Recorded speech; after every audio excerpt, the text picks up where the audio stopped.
Welcome to another episode of Maritime Health and Performance Chat.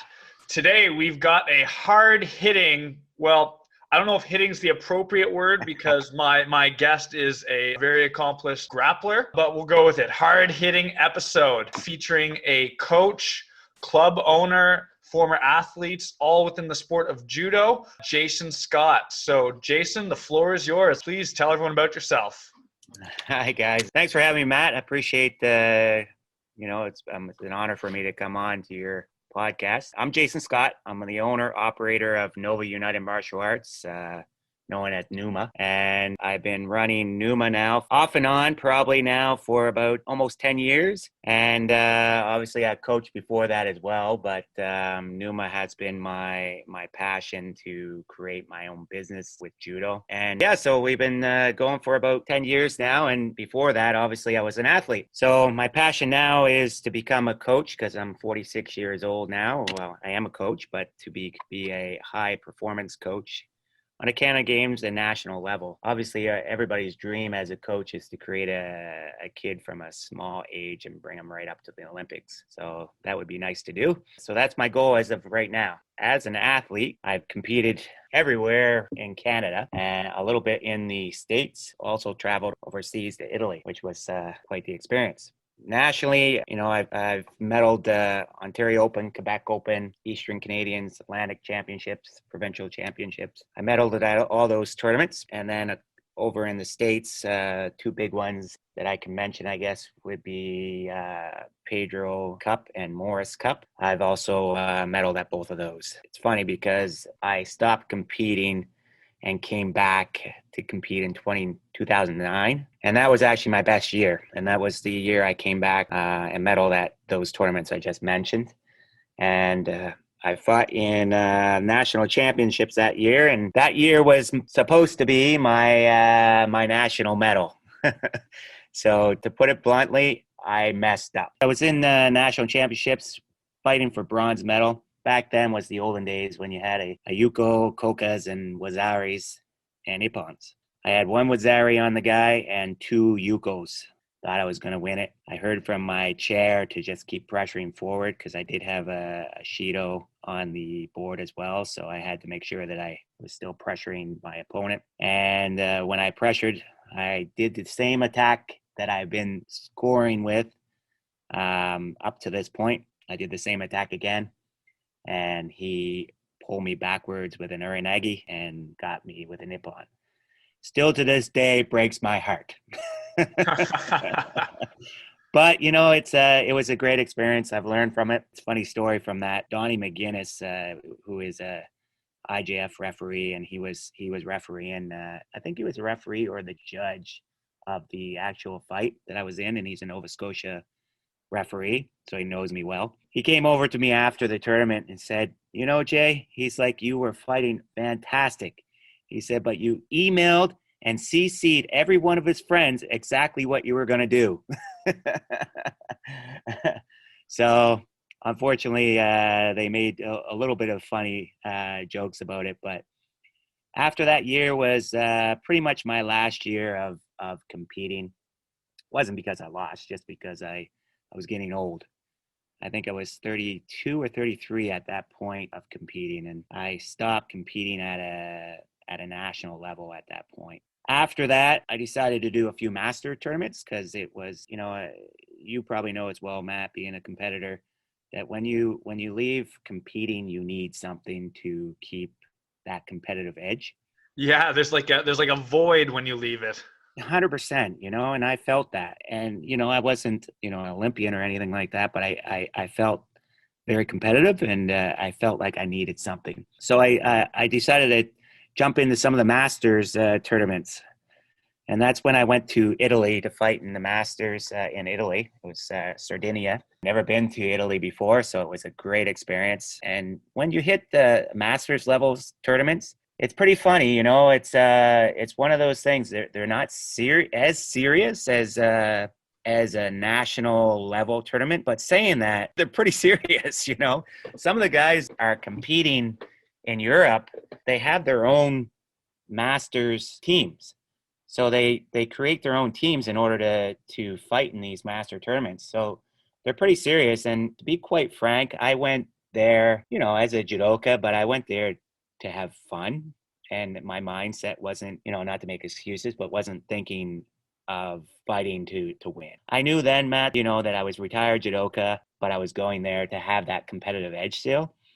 And went there, fought my first match, won my first match, felt great. Second match, I fought the actual guy that won, and he beat me. And in repechage, if you don't come out of your pool, then you're done. So I went 1-1, unfortunately, in that tournament. But I don't feel that my mind was quite there as it should have been. Even to this day, I can say that. So if I ever go back again and decided to do it again, I would take it a lot more serious, train harder for it. And when you go across Europe, it's a whole different ballpark, right? It's like going from provincial championships in Nova Scotia to a national championships. It's a whole different ballpark, as you know. So that's where I was at on that. But what an experience, Italy's awesome. If you ever have a chance to go, I don't know if you've ever been, but Italy was fantastic. Oh, I bet. And this was the Masters World Championships, right? World Championship, yeah, Master Worlds, yeah. So it's, and very serious tournament and pretty awesome, it was awesome to be a part of that experience. So a lot of fun. And I was lucky enough to take my my girlfriend with me too, and we celebrated our anniversary over there and stuff. So it was kind of nice to be able to take her. And we went to it was in Sardinia, which is a little island off of Italy.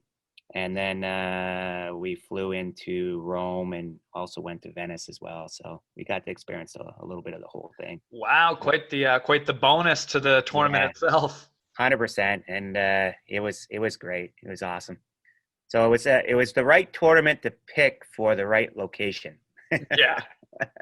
So that was pretty much my competitive. There's obviously way more that I competed at, but that was really my highlights of my competitive career. If I could turn back time now, if a lot of my influencers were coaches here and athletes here in Nova Scotia.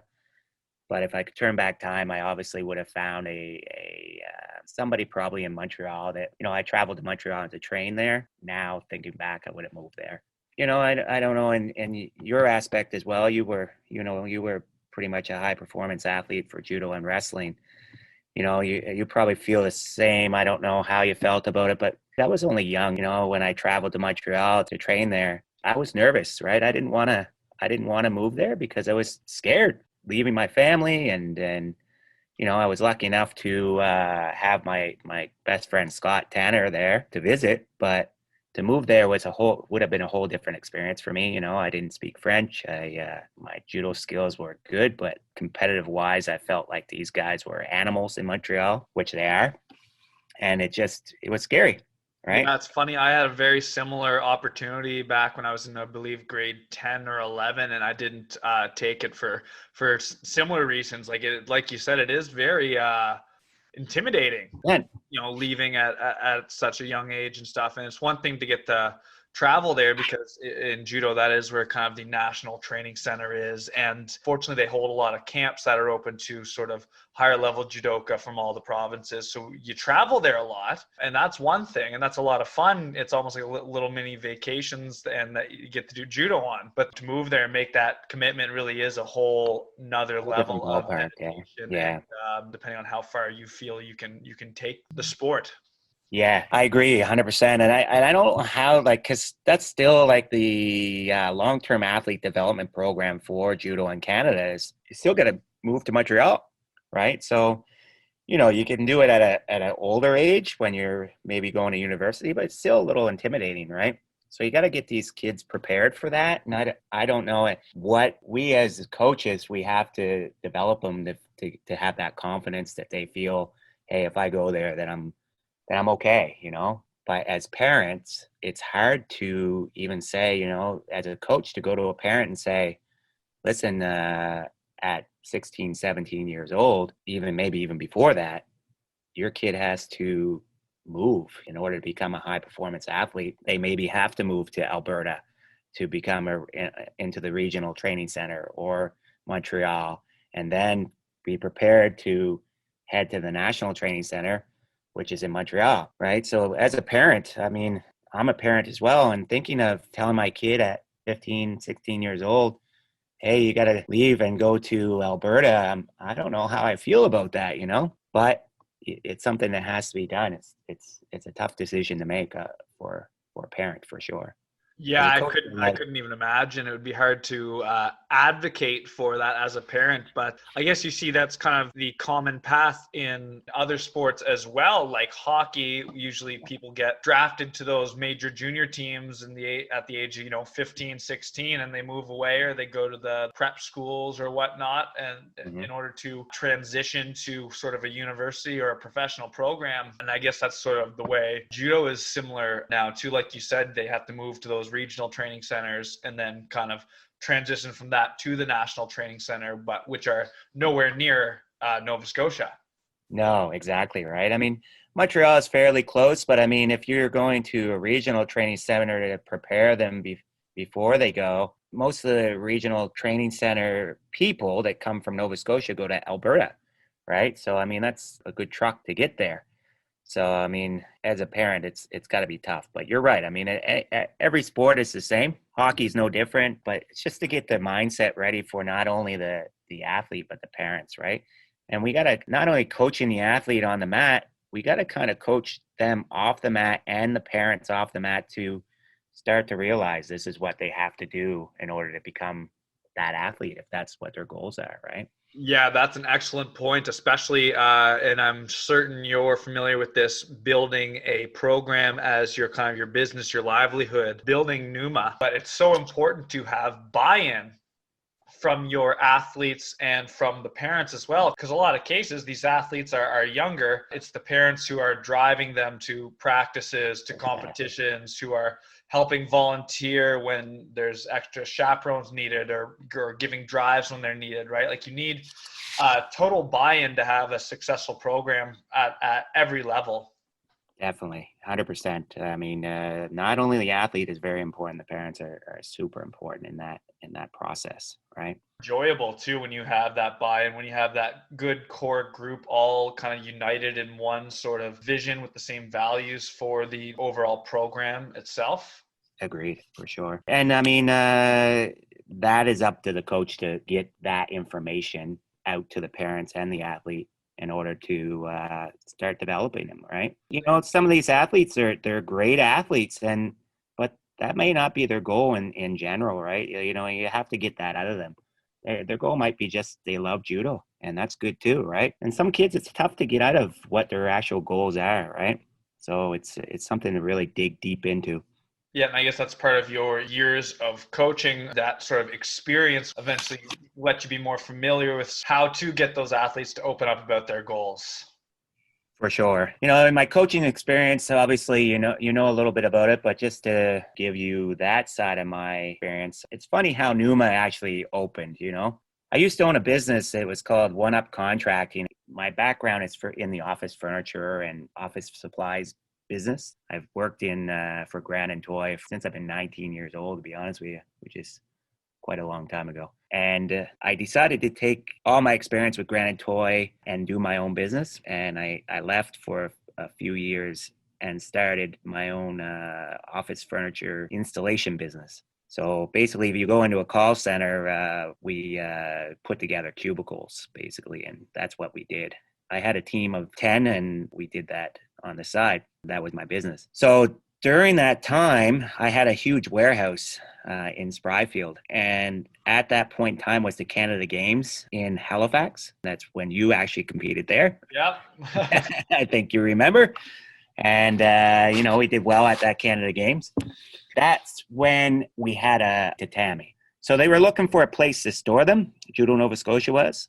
So I volunteered my warehouse to store them, just to help out and create a legacy for all the Canada Games with the mats and stuff to have them there. Well, it turned out that they were looking to sell those tatami, the blue and yellow ones, and buy the rollout ones that we have now. So it was funny because before all this happened, some of the guys in my business, the One Up Contracting business, said, Jay, you should throw a couple of those mats down and show us a few moves. So I was like, well, sure, yeah, no problem. So I showed them like a few judo stuff, right? And they thought it was great, right? And I had 10 guys, right? 10 guys back then that were fairly young guys. They were probably about 20, 25, and they were keen to learn judo. At that point in time, like I said, Judo Nova Scotia was looking to sell those to Tammy and buy rollouts. So the guys, the 10 guys that I had through my business said, why don't you buy them and start a judo club? And where my warehouse was so big, I said, it's not a bad idea. So we'll put a wall down the middle of my warehouse and we'll put a judo club on one side. And my business will be on the other. So I bought the tatami, and we basically were throwing those mats down just to have fun at first with the guys that I had working for me. And then all of a sudden I had people coming to me, and they came to me and asked me, if they could join the club.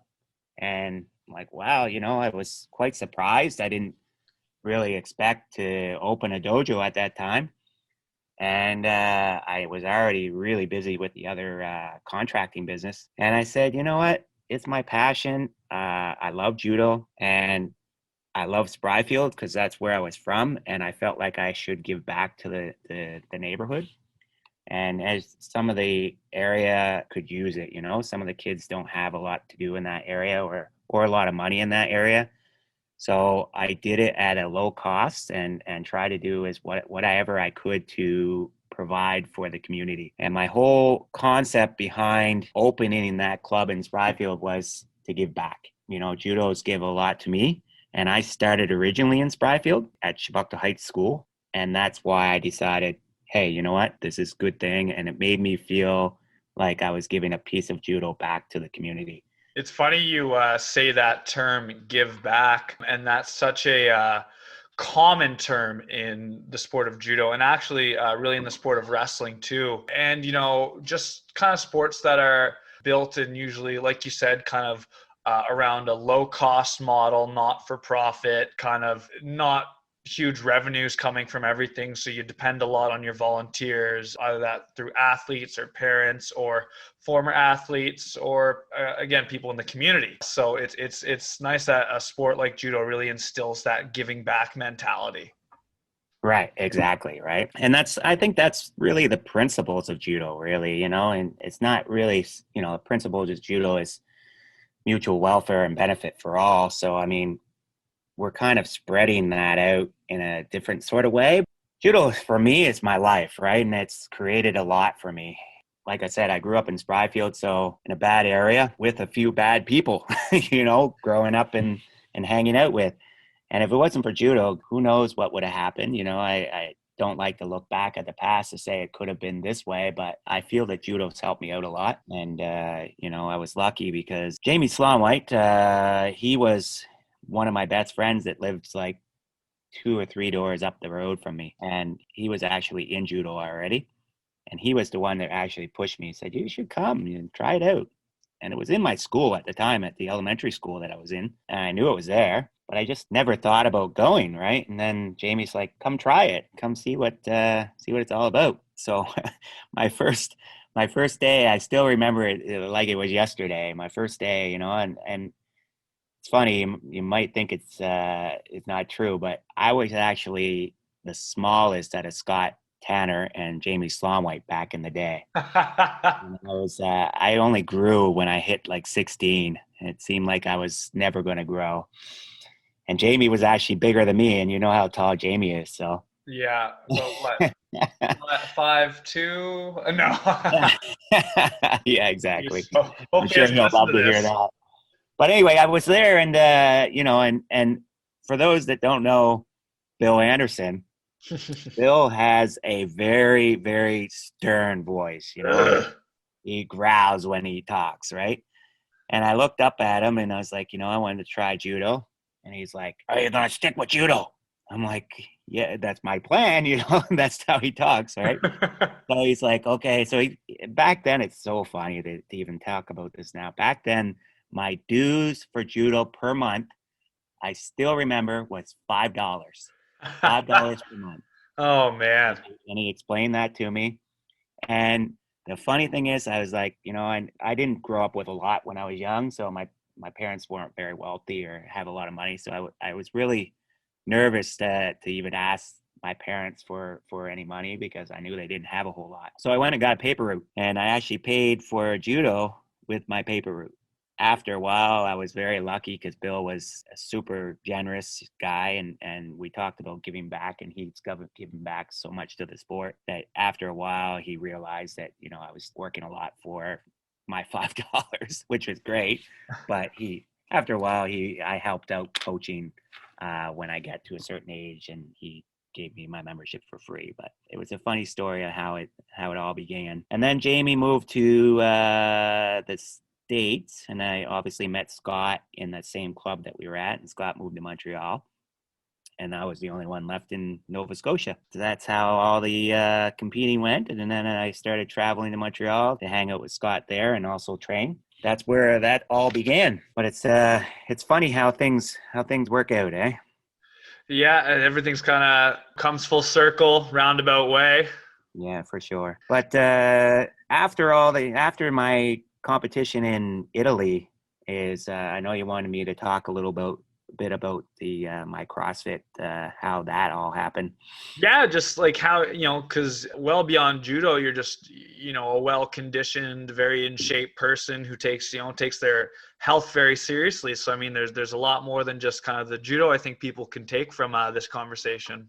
Yeah. Well, I mean, with coaching, I find that a lot of coaches just, they get their certificates or whatever it is in their actual sport, and then they may update that certificate, but then it's a lot of the coaches, I'm not saying all, but some coaches are they just stop and they don't develop on other things. Yeah. And I felt like, well, first what happened was before Italy, I started looking for how I could train weight wise rather than just going into the gym myself. Where could I go to either get a personal trainer or work out in a group? So that's how CrossFit started for me. I started before Italy, before World Masters, and I Okay. started working out in a gym in Dartmouth here called Blended Athletics, and they were great. Like their coaching was really good, and it was the same thing when I came back from Italy. It was the same feel that I had for when I stopped competing in general nationally. I felt like I needed something to compete in, or that felt like competition to me. And CrossFit was that. I went into the gym, and you're not really competing with each other, but you kind of are, but everybody's cheering you on no matter what. So and that to me felt awesome. Like you would be in the gym. Yeah, you're competing against one another, but if somebody finished before you, they'd come over and, hey man, let's go, keep working. And it was a very good community type feel. Yeah, that's a very healthy sort of competition where there's no ego involved to it. Like you're trying to be the first one done and push your limits and finish first. But at the same time, like if you don't, you're not going to be sour about it. You're going to be humble in winning, and you're going to just keep working hard if someone finishes before you. Exactly. And I love that feeling. It felt for me like judo. Yeah, that's very much what judo's like. Like you said, that mutual benefit. Yeah. So that's how that went. And then I actually, my work kind of shifted a little bit, and I wasn't over in Dartmouth anymore. So I was over in Halifax. So I changed the CrossFit gym to another gym in Halifax, which is actually close to my dojo now, which is called Onside. And they had a little gym at that point in time that was just a little tiny community gym that was very good too. And they had great coaches there as well. And when I was there, I started getting better at CrossFit. And with my coaching background already, I was already a level 3 comp dev coach in NCCP with judo. So a lot of the coaches there were looking for more coaches. And they asked me, like, did you ever think about coaching CrossFit? And I never thought about it whatsoever, to be honest with you. And I enjoy just going in and put my head down and not having to say anything, to coach anybody. It was just for me. But then after a while, I started thinking, you know what? I already at this point in time took 2 certifications through CanFit, and I don't know if you know CanFit at all, but CanFit, all the good lives around Halifax, or actually around Canada, are on CanFit Pro instructors. So they get all their certifications through that CanFit Pro. Oh, okay. So I was a personal trainer and fitness instructor through CanFit Pro as well. So I'm like, you know what? Why not? Let's look into it. So I looked at their most recent CrossFit levels to certifications, and there was one coming up in Halifax, which it rarely. I mean, sometimes it happens, but not often, right? So it was fairly close to the time that they asked me to be a coach, and the course was coming on. So I went and took the course, and actually it was a really great course. Like, they showed me a lot of things that I was like, wow, this is great experience, because I felt that I was more involved in the course than reading through a book and studying, if that makes sense. It was more of hands-on, and that's the type of guy I am. I need to be hands-on. And I learned a lot from that course. So then I became a coach in CrossFit, and that's when I started coaching at Onside. It's funny because NUMA closed in Spryfield a year before this, and I closed for personal reasons. I don't mind saying I got a divorce, and I just needed a couple of years off just to recoup. And then I started at Onside to coach. And then they asked me if I was interested in renting half of their gym to coach judo. And I was like, wow, this is coming full circle again. So I started just a little recreational program a couple days a week, just to kind of, same thing, right? Just to try to give back judo to the area, and thought maybe, that some CrossFitters would be interested in trying judo out. And it worked, right? There was some judo people that were coming back to me from my old gym, and I was getting new ones as well. Then they at Onside started getting super busy. Like, they did well, and they needed the space. So they asked me if I was interested in finding a new spot. So I did, and that's how NUMA started today. And we were thinking about going back to Spryfield area again, but to be honest with you, I wanted to create an area that I was hitting all aspects of Halifax and Bedford and Dartmouth. You could come from any area in HRM and feel like we were central, if that makes sense. Yeah, where you guys kind of are off Chain Lake Drive there is very central. Yeah, I find that, for the most part, you get a central location that anybody can really travel to, right, from HRM. So that's why we were looking to stay in Bears Lake. We thought about traveling somewhere else, but I think we made the right decision. And with Spryfield, I already had Mike started up the club out there, so I didn't really want to step on any toes out there either. So we decided to stay in Bears Lake, and that's how we are at NUMA. We are today, and doing very well. Obviously, with COVID, it's been a little bit of a struggle, but we've pushed through the storm. Let's to say it that way. Yeah, and I've just recently been sort of getting back to judo at NUMA, and it's been fantastic. Like you said, sort of how judo is a community driven. It's very giving back, mutual benefit, mutual welfare. That's very much what your club embodies, and even just in the couple of weeks that I've been back to the sport.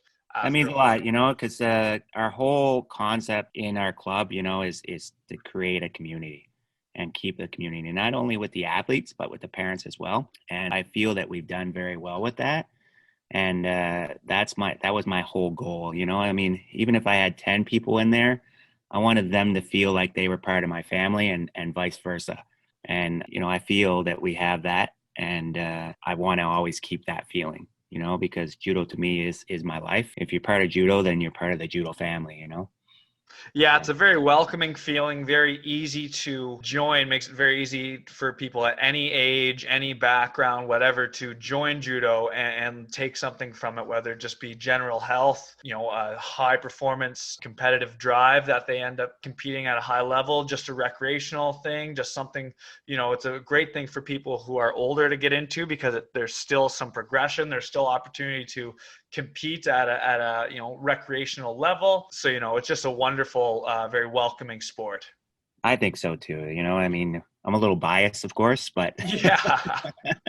but I think it's one of those sports that will welcome anybody, any person, no matter race or age or anything. So, and I feel that way, and I feel that any club, in Halifax area or Dartmouth or wherever, any club in Canada really, or the world, that will welcome you into their club, right? And it's, for me, when you look at it, judo is judo. And we don't have a lot of different types of martial arts, if that makes sense.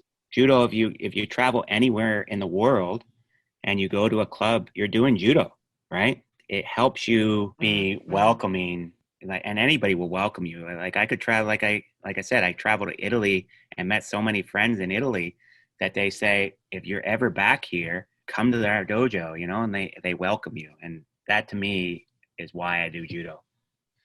Yeah, it's an amazing feeling, and I really enjoy the setup of your club too. Because in my background, kind of the sports science side of things, you walk into your room, and on top of obviously the judo mats, there's bars and weights and dumbbells and medicine balls and all that stuff. Like, because you also run your JFit classes, but your CrossFit background. I mean, Olympic lifting. What a fantastic background, cross training, whatever you want to call it, during the season and off season to do as far as translating to judo, right? As far as needing to find a full body movement that you need to generate as much force in as short of a time, using everything at your disposal, trying to leverage something that doesn't want to move.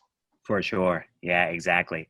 I mean, as you know, judo takes a lot of explosive power to throw somebody, and it's you don't have to be big and muscular, but you need to have some explosive speed, right? And Olympic lifting, for me, I find that is one of the sports that translates to judo really well, because you're creating that powerful, fast, explosive type lift. When you come into say a clean or a snatch, you need to explode your power from down below to all the way up to the top of the snatch.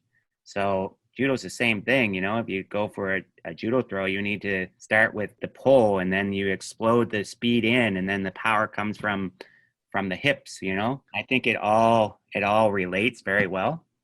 Yeah, if you want to look at sport-specific training, Olympic lifting to judo and really most combat sports are perfect examples, because, when you're in those specific phases, that's exactly what it is. A sprint, you have to move very quickly. Say like a conventional deadlift, you have to move a lot of weight, but you don't have to do it very fast necessarily. But then you bring that two together for that full, snatch or the clean or whatever. It is that moving a large weight as quickly as possible. And that is kind of exactly mirrors sort of the, physiological biomechanical side of judo. Agreed. Yeah, 100%. As far as your coaching background, Jason, you had the experience to be the head coach for the Nova Scotia Canada Games team.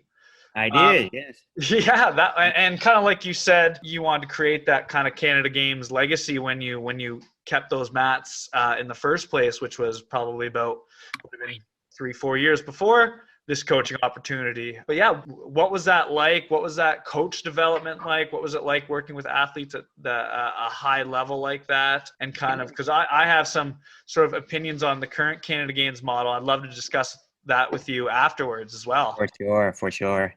Canada Games is great. It's a great experience for any kid, any coach. It's really awesome to be part of it. We were very lucky. We came out with silver medal. Sierra Tanner won a silver medal that year that I coached. And I mean, the experience for those kids was phenomenal. And I guarantee you they'll remember it for the rest of their life. As you can probably say, being a Canada Games member, you were lucky enough. I don't know, lucky or unlucky. I don't know how you feel about that, but you were in your own city, which Yeah. sometimes it's lucky because, you get your parents and family can come watch, but other times unlucky, you don't get to travel and stay in different areas and different locations. But so Yeah, I'm not there's sure how you definitely feel. some pros and cons. Yeah, for sure.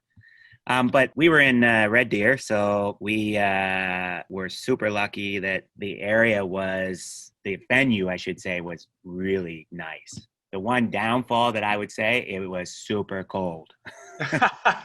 Yeah, unfortunately, judo falls in the winter Canada Games cycle as opposed to it's the summer in pretty well everything else, like Olympics, all that. Yeah, exactly. Well, it's funny because when we were there, everybody was saying how cold it was. When I walked outside, I'm like, "What do you mean? It's not that cold. I don't get it." But in Nova Scotia, we have that moist cold. It's like wet cold. Yeah. But there, it's so dry, so you don't feel very cold at first, and then within 5-10 seconds, your nostrils start to freeze, and it did. And then all of a sudden, I went, "Wait a minute! It is super cold." So, but yeah, I mean, the experience for Canada Games for me, it was great. So it was myself, Charlene Oliver was the female coach, and Scott Tanner was still the technical director back then. And, we all got along great. My girlfriend, I call her my wife because we're pretty much married. She was the manager. So, which was a great team because we had a good form of coaches. And my wife is honestly one of the most organized people I know. So she took care of everything else that we didn't even have to think about, which is awesome, right? Because, being a coach, sometimes you have to look at the other side of things, that you have to arrange transportation or uniforms or all that other stuff. And we didn't have to deal with any of that. She dealt with all of it, which Yeah, it's took a us. lot more fun when all you have to worry about is the judo. Oh, 100%. It was, and we didn't even have to think about it because she was on top of it right away before we even thought about it. She already had it done. So it's like awesome. It was great that could happen. As far as the experience alone, like I said, it was great, but we had 2 injuries, and that makes it a little hard, right? We had two people pop their elbows, which made the experience difficult for them, which obviously makes the experience difficult for any coach that finds an athlete hurt in a situation. But they made the best of it, which was good for feeling for me. Like when somebody gets hurt, I mean, it's not good anyway. But when it's at a Canada Games, when you're wanting to make the best experience for these kids that they possibly can have, as a coach, you feel down about it. But they came around and they had a great time afterwards. So, it was good. The experience of the training beforehand, there's a couple things, if I could turn back time, I would do differently. But, I love the fact that these kids were ready to train and ready to do whatever it took to be there. And we only had, unfortunately, in Nova Scotia, as you probably know, we didn't have a full team.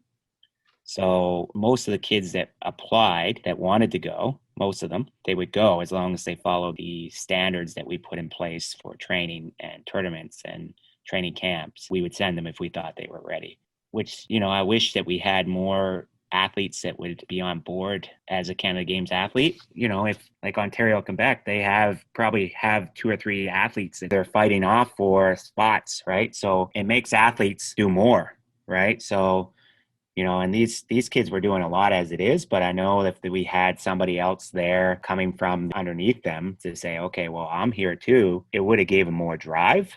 Yeah, really light a fire under them. Yeah, and I'm not trying to say that they didn't have that fire already, but I mean, it's always nice to have that extra body in case somebody gets hurt or anything. So other than that, I mean, I thought it was great. Canada Games for me, I feel the experience is awesome for kids and for coaches. The only downfall for Canada Games for me, this is me personally, and I'm sure that a lot of other people feel the same way too. Downfall for it is everybody leaves the sport after Canada Games. Yeah. We don't see them. So I'm like, oh man, where'd this kid go? He was good, let's push him to nationals. Let's push him, start developing him at a different level now. But, for the Canada Games team that we brought to Red Deer, I'm not sure there's anybody out there that's actually competing in judo right now, except for maybe one or two, which is sad, right? I mean, I want to get those kids back, and there's obviously something that we can do to get them back. I just don't know what that is yet. Yeah, I find, and I got to go through a Canada Games cycle for wrestling, and it's the same. And I've got to see a couple as an athlete who wasn't old enough or too old, as well as kind of from the coaching side. And that was kind of what I wanted to actually discuss with you about. You beat me to it. The fact that Canada Games, you call it a Canada Games cycle because at the, right after the Canada Games, usually registration for the sport's at an all-time low, and you're barely getting anyone there. And then the next year it's a little higher. And the year before, when kind of like you said, there's certain criteria that these athletes had to meet to make the team. Once that kind of criteria comes out, then everyone comes out of the woodwork and says, okay, I'll throw my hat in. Or, you get the kids who, were doing it recreationally, and kind of their coach saw their potential and said, hey, is this something you'd be interested in? That's a factor too. But again, coaches aren't saying that until those criteria come out, right? Right. And then that year before, there's a huge boom. There's a ton of people registered. Competitions regionally are full, right? Yeah. And then the Canada Games selection happens, and then there's that drop off. Yeah. And then there's like kind of a second drop off with the team, because usually several people leave as well after the Canada Games itself. And I don't know, Matt, maybe it's because, that's about at the time that you're graduating high school too. And maybe some of the kids say, okay, now it's time for university, and then they're dropping off from the sport. I don't know what it is. I guess that's a question for you. How did you feel after Canada Games? So I got kind of, it's funny because when I went for judo, I went when I was 15. So I was at sort of the bottom of the age group, and there was several of us. I think about half the team were young. And then in wrestling, we were a pretty big mix, and I was at the oldest. So I was going on, already planning to go to university for wrestling at the time anyway. But the team was filled with people that were not aging out, or as far as high school goes. And the judo team was the same way. So totally understand the people that don't want to pursue athletics beyond high school, because when you do it either during university or you have to get a job to fund it, it's a huge commitment. So it's a real big choice, right? Like it's a huge choice. And some people would rather pursue other sports, university, trades, work, whatever, right? So that's an understandable drop off. But it's the thing that kills me is the ones who still have several years left, even in kind of that junior high school age, that leave. I think the biggest issue is kind of the mental aspect of it. The issue with that Canada Games is it's a fantastic experience, a wonderful stepping stone, especially for, I think, any athletes who have sort of those high performance aspirations, who want to make a national team and compete on the international level. Eventually they may run into an Olympic Games or a Pan American Games or a Commonwealth Games, whatever. So I think the Canada Games is a fantastic way to give that experience, and it's also just a fantastic sort of celebration of sport, brings the country together and all that. But where it's built up, it's so hyped. I think it's built up in so many of these kids' head that it's such this important thing that when they lose, it's almost a burnout. It felt like they've had a long career of athletics within just a short, maybe even 2-year cycle, because there was such a hyping up of that tournament that if they didn't perform well, it was kind of such a discouraging, okay, I'm not going to make it in this sport. Or if they did perform well, it was almost like this is my pinnacle, this is my peak, like I'm not going to beat this. So I think because it's so hyped up, and that's an issue at a lot of levels, right? Like at the coaches within the clubs, and that's there's media sensation of it, right? Because the Canada Games, they want to build it up, right? It happening at a wrestling level too, like my goodness, yeah, the exact same cycle happens. And really? I've seen it, and not just within the one I've competed, I've seen it within ones that I've been outside of as well. It's the exact same thing, and it's within those two sports. I think that kind of, you mentioned the word earlier, that long-term athletic development isn't talked about enough between coaches and athletes. So these kids have no perception of the Canada Games as merely a stepping stone. They think it is the pinnacle of their career, because their coaches aren't preparing them for 4 years, 5 years down the road where they're hopefully competing nationally and internationally, right? They've made those transitions to the National Training Center, if that's their goal, obviously. But I think that's what it is, where it's just built up. It's so hyped up that it needs to be sort of brought back down to earth. Like, coaches need to be very realistic with their athletes, saying it's a good experience, a good stepping stone, but also conceptualize it like your tournament at Canada Games is often smaller than a Quebec Open or an Ontario Open or a national championships, right? For like sure. there's several within, the national circuit, several tournaments you can compete at an age of 15 or 16 that you'll have more people in your bracket than a Canada Games, right? Like, there's bigger tournaments. I feel almost like, I mean, like you said, the nationals is way more important than Canada Games, right? I mean, Canada Games on a national judo level doesn't really mean anything for points, right? No, exactly. You can't qualify for an international tournament through a placement at Canada Games. No, exactly, right? And I think you're absolutely hit it right on the nail there. And I think maybe it's because it's great that they're doing this, but maybe where the media is involved with Canada Games and there's a big hype on, you're getting tracksuits and all this other stuff, and everybody talks about it, right? Not just one sport, like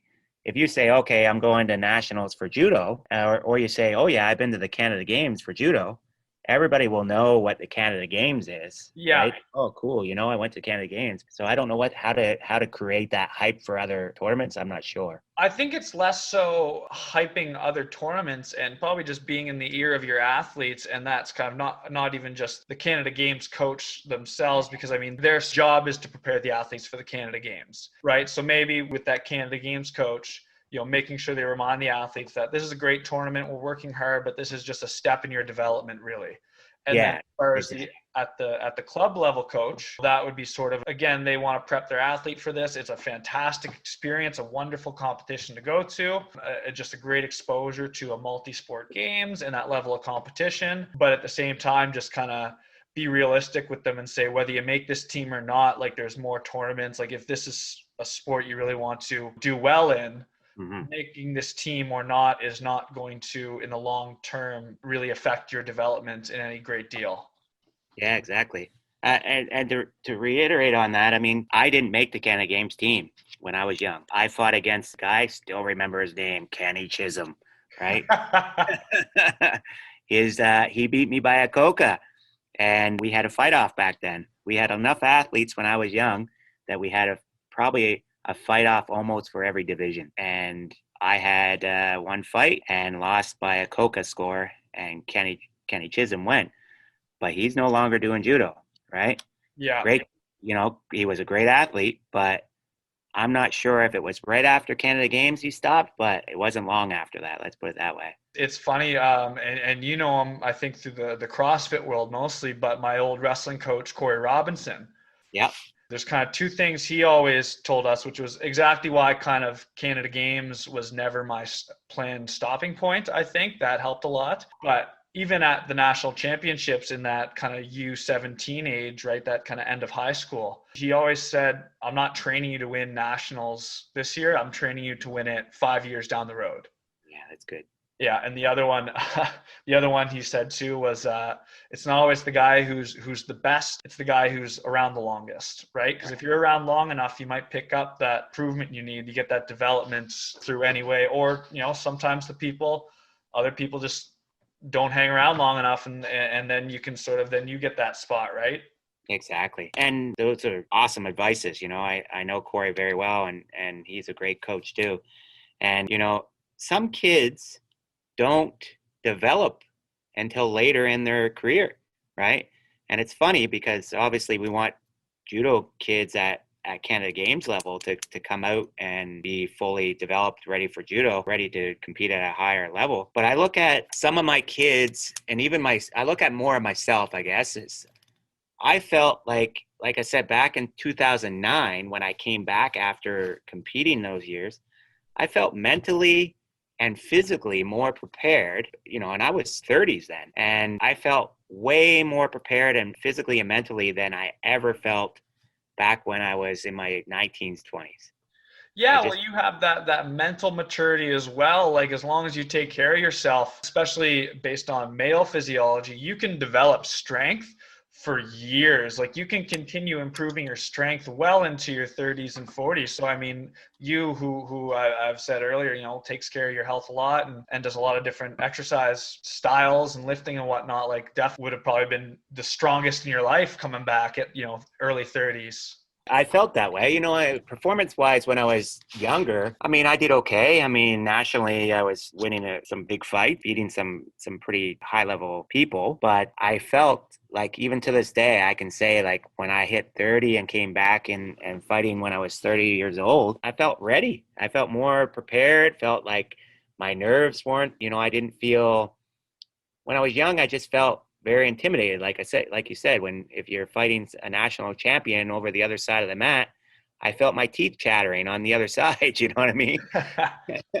Well, it shows how much that mental preparedness goes into any sport performance, really.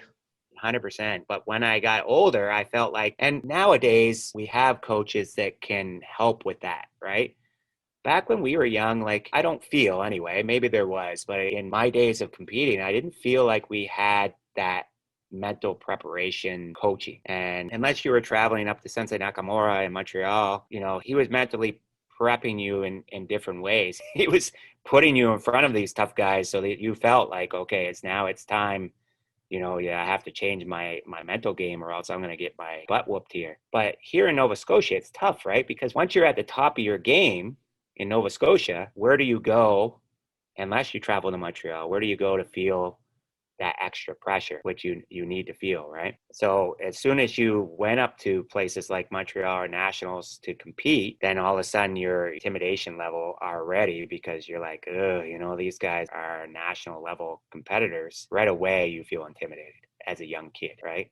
Oh, for sure. I think a lot of it too, and what we can do as coaches, and part of it too is just the coaching education wasn't there as well back when you would have been competing. Because now you look at, as you get up higher and higher into, you know, high performance athletics, you see those kind of interprofessional teams that you would see through, you know, like Sports Center Atlantic or through any of the national teams that have strength conditioning, they have nutrition and dietetics, they have a sports psychologist and whatnot. And now that coaches at the lower levels, while maybe the resources aren't there to have all those different professionals to provide to every athlete, at least there's becoming more and more coaching material out there that they can learn to apply the concepts of sports psychology and you know, that mental toughness, and how to teach that to their athletes. For sure, 100%. You know, a funny story is, I was saying myself, Scott Tanner, and Jamie Slomwhite were always training together. We would take it upon ourselves to go to, like, back then it was the YMCA, and we'd always look at each other and say, what are we training today, boys? Oh, it's time to do bench press. Every day with bench press. Yeah, and you think about the sport of judo, like how often are you pushing? Not often at all. I look back at that now and I'm like, you know, it's crazy, right? We just didn't have that coaching for weight training or like mental preparation. You know, Bill is great. He taught us the judo aspect. That's his job though, because in a perfect world, I mean, we do have that kind of interprofessional working within teams, right? His job would just be the judo side. Exactly, right? So we almost needed, you know, I mean, we just didn't have it back then. Like nowadays, we, like you said, we have Canadian Sports Center Atlantic. We have, you know, all kinds of different places you could go to get personal training or fitness training, or all you have to do nowadays is go into a gym and say, I do judo, I'm looking for a personal trainer, and that personal trainer will develop a program for you for that particular sport. Yeah, well, that's one thing I appreciate about your club is that you've gone and gotten these different certifications. You've not only coached, but you started, as far as your CrossFit goes, you started by just participating in it, right? By doing it. So you have some experience doing it. So now you can provide people that come to your club another service, right? If they want to take their judo to that other level, they can say, okay, coach, can you get me an Olympic lifting program to pair with my judo days and stuff? Yeah. Well, that's the goal, right? I mean, you know, obviously I'm still learning. I'm constantly trying to dig up information that I can to help. But yeah, I mean, I always want to keep on developing not only my athletes, but myself in some form or another. Yeah, and that's so important as a coach. I know kind of a little like personal goal of mine would be eventually to, as I'm kind of in the last couple of weeks before I write my strength and conditioning certification exam there, like to break into the judo and wrestling communities as a strength coach, right, and provide that extra bit of service, that extra bit of preparedness that they can take to their national and international competitions, right, that we didn't have growing up, because I do have that both competitive knowledge in the sport and my sports science background through, masters and stuff. But that's a conversation we can have another day. Exactly. And I think we need to have that conversation for sure. So I'll probably see you tonight at judo anyway. So we missed you Tuesday, so you'll have to come I know. We just got so busy with the move coming up. I don't want to keep you too long, Jay, because I know you're busy. But one thing I'd love to ask you is just within all this, you've probably said it already, but just kind of in a roundabout way, what do you feel like you're doing sort of to stand out and get ahead in your field as a coach and as the operator of your club? As an operator of my club, well, we've been extremely lucky with our memberships, to be honest with you, and I'm humbled by it, to be honest. But we've really been focusing a lot on community, and I think, like we talked about already, I think creating a community atmosphere in our club has been phenomenal. And what I find it has done is, it's obviously the best way to develop a club is through word of mouth. It's still the old school way where it's word of mouth is the number one way to develop your club. But we've created a social media background, and we're staying very active on social media, and we're getting the word out through that as well. So I think that has helped a lot through building NUMA, if that's what you're asking. We took a leap of faith to create more of a business aspect in judo than a not-for-profit, which has obviously pros and cons, right? Yeah, and which is no small feat from a traditionally not-for-profit sport. Exactly. But I think that, a lot of the key for us, why I feel that it's paying off to create more of a business is, one is being central. Our location is central. I think that's a really key point. And I mean, obviously in Bears Lake, if you know Bears Lake, there's everything around. So it's great for parents, right? They can drop their kid off and they can go run errands for an hour and then come back and pick them up after. And I think that's been a big key, and we promote that, right? We're like, you know what? You don't have to stay. With COVID now, you can't stay anyway. Yeah. So, drop your kid off and you have an hour. Nowadays, everybody's busy. And if you can create some time for yourself to have an hour to do other things, then it helps, right? So we push that in our business a little bit, like give them to us. We'll develop them as an athlete while you can go do some errands, come back and grab them after. So that's helped a lot. But I feel our community is our best. We have great coaches, not only myself at coaches at NUMA, some of the other coaches there as well. We have really good coaches. Vanessa McCarran is one of the great female coach that awesome with kids, and kids take to her. And then we have, Jamie Slomwhite used to be with us, but he unfortunately moved to Bridgewater now. So we no longer have him anymore, but he was great to have too. We had the same, you have to have your own tribe, if that makes sense. And when you have a judo club, you create a tribe of coaches, and you have to be able to bounce ideas and stuff off of one another and give feedback or criticism where it needs to be. And if you all have that same mindset, then you can create a great coaching atmosphere, which creates a good club. Yeah, it's building that team culture. 100%. And kids and adults, not just kids, the whole club sees that when you have that aspect of coaching at your club, that everybody has the same mindset and knows where they want to see the club excel, right? And if they all have that same mindset, then it all of a sudden it just builds on its own. And that's what's been happening. I can go on and say it's social media aspect for other things, but I really feel that our coaches and our team and just the club in general all have the same mindset and the same want. They want to see judo grow and NUMA grow. And if we all feel that way, then all of a sudden everybody comes together as a community and then we build together. My not only my coaches but my athletes, I always tell them, this club is not my club. This club is our club. Everybody, this is your club. So let's build it together. Let's become great athletes together. And whatever your goals are, we do it together, right? And that's how everybody builds together. And that's such an important thing to build, right? That team culture, that collective vision, because that's what's going to not only make a successful program now, but kind of like you said, sort of make a program that's beyond one person, beyond one person's kind of ego or anything like that. It's that collection of what everyone wants to do, that collective vision, and then you really build something that lasts for years and years and years, that'll develop athletes for years.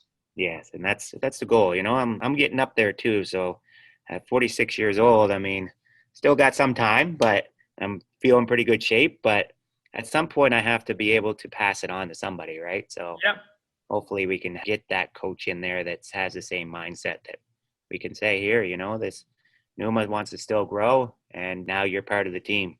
Yeah, 100%. And I mean, just something very topical right now, and sort of you as not only just a judo coach, but a business owner. What's it kind of been like operating during COVID, during this global pandemic, and sort of what have you had to do? What have you had to modify and to be able to still provide that service, to be able to still coach and train people and run your business?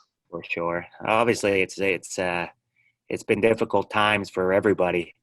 But in Nova Scotia, we've been quite lucky, as you know. We are in Nova Scotia. We are one of the provinces that are doing judo at 100% capacity right now. When it first happened, obviously, they closed down everything. We weren't able to do any judo at all in our club. So I started doing Zoom classes, which I think a lot of fitness people are doing too. And a lot of people across Canada for judo as well are doing Zoom classes. So I started doing that and kept the kids engaged. It was more kids coming on that Zoom call than any adults, but some adults did. I mean, they were there to maybe get some fitness side of it, and that's how I really kept them engaged. And I kind of gave them some ideas, like I would give them little challenges maybe to do, like maybe push-up challenge or squat challenge. It's just to keep them active, right? So we started off that way, and it went. We kept kids involved and active, and then after that, we were allowed to come back in. Don't quote me on this, but I feel that we were one of the dojos in all of Canada, that we were one of the first ones to come back in to actually do regular judo. And I'm not positive on that. I'm almost 80% sure that we were one of the first. And I think a lot of people are looking to us to say, okay, what's going to happen? Right? Is COVID going to hit their club? And I didn't know either, right? I was nervous as ever, but I felt that somebody had to make the jump, and we were told by our health authority that we were able to do it. We just had to come up with a plan. We put together a 4-phase plan as how to do judo during COVID times. The first step was to come into the dojo, but no contact. So we created squares on the mat that were 6 feet apart, and you had to stay in your square, and we do the exercise in the square. As you came into the dojo, you got your temperature checked, and we wrote down all names for contact tracing. After that, phase 2, we were allowed contact, but only with same partner.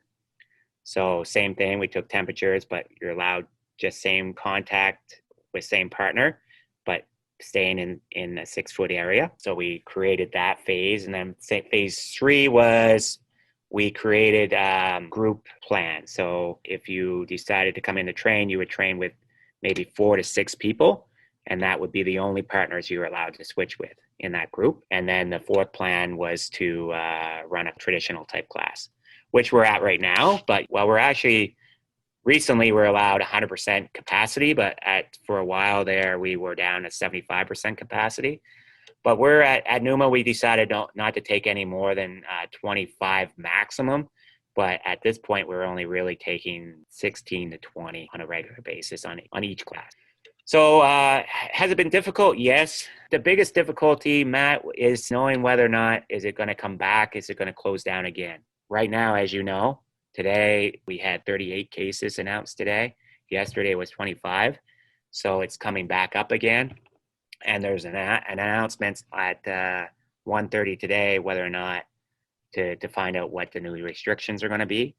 So that's my biggest difficulty, is always having that over my head to whether or not they're going to shut us down again. And to me, as a business, it's very difficult, right? If they shut us down, we still got to pay rent. Government wise, they do have some funding for government, but it's not a whole lot that we can live off of. So it's been difficult, but I guess that's really all I can say. I mean, we try to adapt. Judo is all about adapting in bad situations. So I feel that I'm using my judo background for my COVID situation. Yeah, and I mean, like that's such a huge thing, and not everyone would do or is able to do the sort of the Zoom classes. Like it sounds like right through from shutdown day one till where you've been fully opened for a little bit. Like it sounds like you've still been providing something for your athletes and for that. Yeah, I stayed active for Giving sure. back. Yeah, I stayed active for sure. I had to, I mean, as a business, we have to stay active some way or another. We weren't charging for Zoom, but at least we were getting kids to stay active and stay engaged. So when we were able to get back in the class, we were able, those kids came back. Yeah, exactly. That inactivity and that good habit breaking, you might lose some kids to the wayside. That's right. And yeah, so exactly. If some clubs, even like hockey or soccer, were opening it up, we might end up losing some of those kids to those sports because we were saying we're not going to do anything during this time. So we wanted to make sure that we stayed engaged. That's where sport really does become a business, because at the end of the day, registration matters, the who's participating matters, right? Just as much as what you do when you get that participation, right? Agree. Yeah, 100%. So, I mean, it's been tough, and it might be tough again at 1:30 today. Yeah. But we'll adapt where we need to, right? I don't know what the conversation's going to be with our premier today, but if it comes out that says that we have to close down, then we've done it before, and we'll adapt to the situation again.